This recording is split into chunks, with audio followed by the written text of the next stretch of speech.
15 ఏళ్లు ప్రత్యక్ష రాజకీయాలకు దూరంగా ఉన్నారు. గతంలో ఎంపీగా, ఎమ్మెల్యేగా, మంత్రిగా పనిచేసిన అనుభవం ఆయనది. మంత్రిగా పనిచేసిన సమయంలో తీవ్ర వ్యతిరేకతను మూటగట్టుకుని 2009 ఎన్నికల్లో ఓటమి పాలయ్యారు.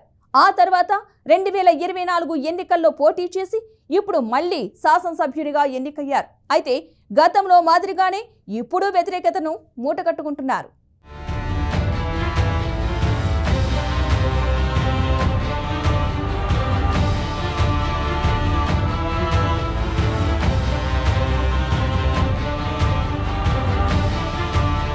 ఉమ్మడి ఆంధ్రప్రదేశ్లో అనకాపల్లి నియోజకవర్గం నుంచి కొనతాల రామకృష్ణ ఒకసారి ఎంపీగా, 2 సార్లు ఎమ్మెల్యేగా గెలిచారు. 2004లో మొదటిసారి కాంగ్రెస్ పార్టీ నుంచి ఎమ్మెల్యేగా గెలిచి అప్పటి వైఎస్ రాజశేఖర రెడ్డి ప్రభుత్వంలో 3 శాఖల మంత్రిగా పనిచేశారు. మంత్రిగా పనిచేసినప్పుడు నియోజకవర్గంలో ఎదురైన తీవ్ర వ్యతిరేకత కారణంగా 2009లో ఘోర ఓటమి పాలయ్యారు. ఆ ఓటమి తర్వాత ప్రత్యేక రాజకీయాలకు దూరంగా ఉంటూ వచ్చారు. ఆ తరువాత ఏ ఎన్నికల్లోనూ పోటీలో నిలవలేదు.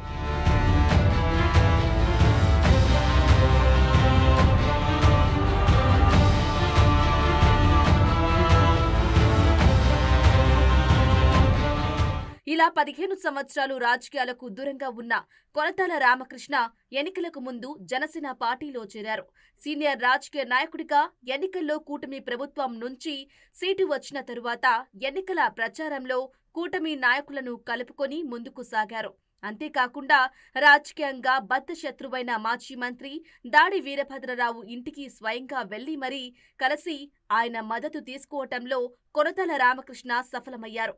ఎన్నికల సమయంలో తెలుగుదేశం పార్టీ క్యాడర్తో మమేకమై ఇంటింటికి తిరుగుతూ ప్రచారం చేశారు. అనకాపల్లి నియోజకవర్గంలోనే కాకుండా ఉత్తరాంధ్రపై రామకృష్ణకు పూర్తి అవగాహన ఉండటం కూడా బాగా కలిసి వచ్చింది.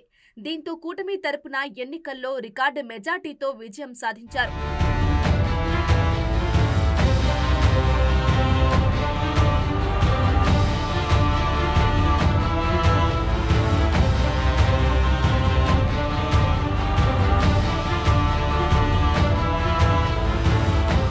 అయితే ఇక్కడి వరకు అంతా బాగుంది. కానీ గెలిచిన తరువాత కొనతాల రామకృష్ణ తీరు మారిందని టీడీపీ వర్గాల్లో ప్రచారం జరుగుతోంది. కొనతాల రామకృష్ణ గెలిచిన తరువాత తెలుగుదేశం క్యాడర్ను ఏమాత్రం పట్టించుకోలేదని నియోజకవర్గంలోని కూటమి నాయకులు అసహనం వ్యక్తం చేస్తున్నారు. రామకృష్ణకు వియంకుడైన అనకాపల్లి నియోజకవర్గ టీడీపీ ఇన్ఛార్జ్ మాజీ ఎమ్మెల్యే పీలా గోవింద సత్యనారాయణకు ప్రజల్లో ఉన్న ప్రజాదరణ చూసి వెన్నంటే తిప్పుకున్నారని, గెలిచిన తరువాత పాలనలో ఆయనను పక్కకు పెట్టారని తెలుగుదేశం నాయకుల్లో అసంతృప్తి నెలకొంది. అలాగే నామినేటెడ్ పోస్టులో సైతం కూటమి నాయకుల ప్రమేయం లేకుండానే ఇష్టానుసారం వ్యవహరించారని విమర్శలు ఉన్నాయి.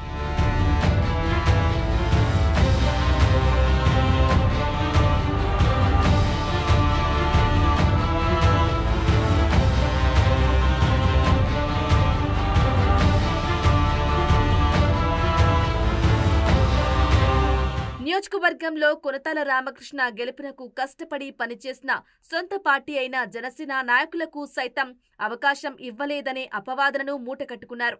ఆయన తీరే తమకు ఇబ్బందికరంగా ఉందని కూటమి నాయకులు ఆందోళన చెందుతుంటే, మరోవైపు షాడో ఎమ్మెల్యేగా కొనతాల రామకృష్ణ అల్లుడు రామ్కి వ్యవహరించడం వారికి తలనొప్పిగా మారినట్టు తెలుస్తోంది.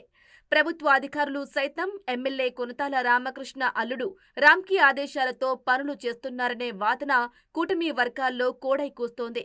ఈరోజు స్థానిక శాసనసభ్యులు కొనతాల రామకృష్ణ గారు అనకాపల్లిలో ఉండకుండా అందుబాటులో లేరు. ఈరోజు వైజాగ్లో ఉంటూ వాళ్ళ అల్లుడు రామ్కి ఈరోజు అప్పచెప్పడం జరిగింది. దీంతో ప్రజా సమస్యలు ప్రజలు ఎవరైనా తన సమస్యలు కానీ కష్టాలు కానీ ఈరోజు స్థానిక ఎమ్మెల్యే గారికి చెప్పాలనుకుంటే చెప్పుకునే పరిస్థితి లేకుండా ఈరోజు పోయింది.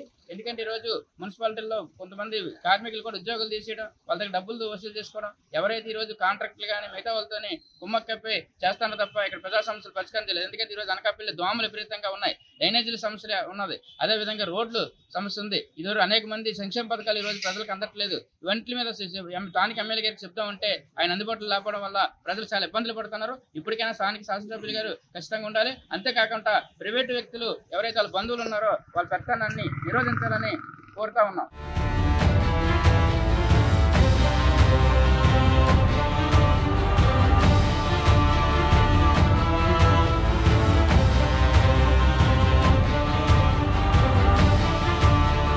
ఈ క్రమంలో క్రమంలో ఎన్నికల తర్వాత నియోజకవర్గంలో జరిగిన తెలుగుదేశం పార్టీ విస్తృత స్థాయి సమావేశంలో మాజీ మంత్రి దాడి వీరభద్రరావు ఎమ్మెల్యే రామకృష్ణ అల్లుడిపై విమర్శలు చేయడం చర్చనీయాంశమైంది. మీ అల్లుడిని మా నెత్తి మీద పెట్టొద్దు అంటూ సూటిగా చెప్పడంతో అటు కూటమి శ్రేణులు, ఇటు స్థానిక ప్రజలు అవాక్కయ్యారు. ఎన్నికలకు ముందు కలుపుకొని ఎన్నికల తరువాత నామినేటెడ్ పోస్టుల భర్తీలో మాజీ మంత్రి దాడి వీరభద్రరావు వర్గాన్ని రామకృష్ణ దూరంగా ఉంచడంతో ఆయన వర్గం అసంతృప్తిగా ఉంది. ఎమ్మెల్యేగా గెలిచిన తరువాత కొనతాల రామకృష్ణ నియోజకవర్గంలోని కార్యకర్తలకు గాని నాయకులకు గాని అందుబాటులోకి ఉండటం లేదనే చర్చ జరుగుతోంది. అయితే తనకు ఆరోగ్య సమస్యలు ఉన్నాయని, అందుకే ప్రజల్లో ఎక్కువగా తిరగటం లేదని, ఏ సమస్య వచ్చినా తన అల్లుడు రామ్కీని కలవండి అని చెప్పడంతో నాయకులు కార్యకర్తలు అసహనానికి గురవుతున్నారు. వాళ్ళ పిల్లలు, వాళ్ళ అన్నదమ్ములు, వాళ్ళ బామ్మర్దులు రాజ్యం వెళ్తున్నారు. దయచేసి మీరు ఇద్దరు రాజ్యం అయినట్టు ఎమ్మెల్యే ఎంపీలకి ఇద్దరికి నేను కోరడం జరిగింది. కానీ ఇప్పుడు జరుగుతుంది ఏంటండి చెప్పండి, అది జరుగుతుంది ఇవాళ. అదే మనం కోరుకున్నది ఒకసారి అంటే విపరీతంగా విమర్శిస్తారు అనుకోవద్దు. నాకు బాధ కలిపి అయ్యో మనం ఎవరికి ఓట్లు వేసామో వాళ్ళు తప్పుకొని వాళ్ళ అల్లుల్ని వాళ్ళని మనం ముందు పెట్టేయాలి. ఎంతవరకు ఎవరండి అల్లుడు అంతర్మాల నుంచి వచ్చి ఎక్కడ ఉన్నటువంటి అల్లుడు వచ్చి అల్లుడు ఇక్కడ అల్లుడు తమ్ముడంలో కష్టపడి ఆయన బామ్మడు ఎక్కడట చాలా బాధ.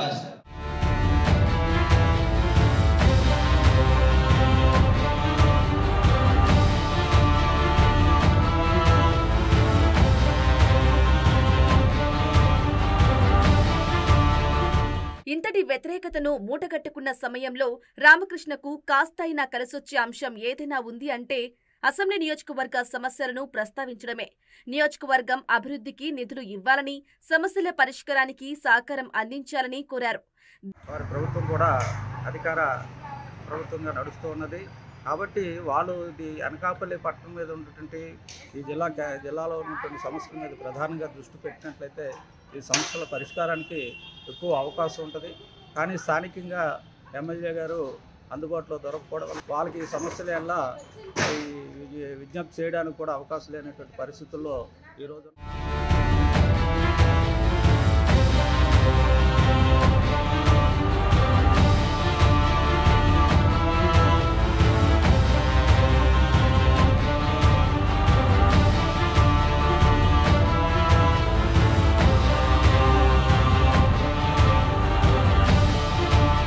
కొనతాల రామకృష్ణపై వైసీపీ నుంచి పోటీ చేసి ఓటమి చెందిన మలసాల భరత్ కుమార్ కి రాజకీయ అనుభవం లేదు.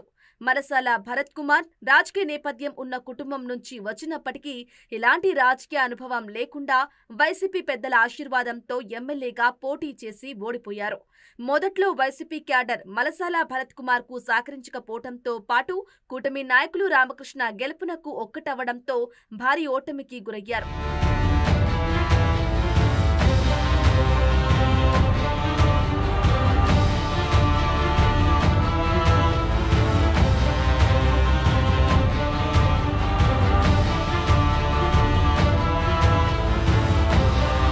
ప్రతిపక్షాలపై విమర్శలు గుప్పించడంలో మలసాల భరత్ కుమార్ విఫలమవుతున్నారు.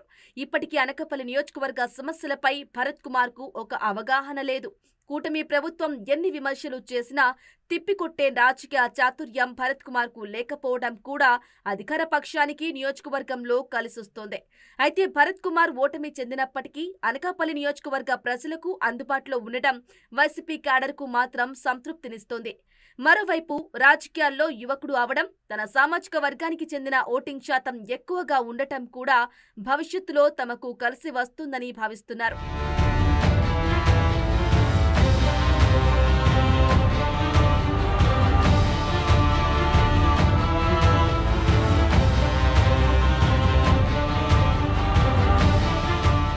ఎమ్మెల్యే కొనతాల రామకృష్ణ తీరు ఇలానే ఉంటే భవిష్యత్తులో పూర్తిగా రాజకీయాలకు దూరంగా ఉండాల్సిన పరిస్థితి వస్తుందని కూటమి నాయకులే బాహటంగా చెబుతున్నారు.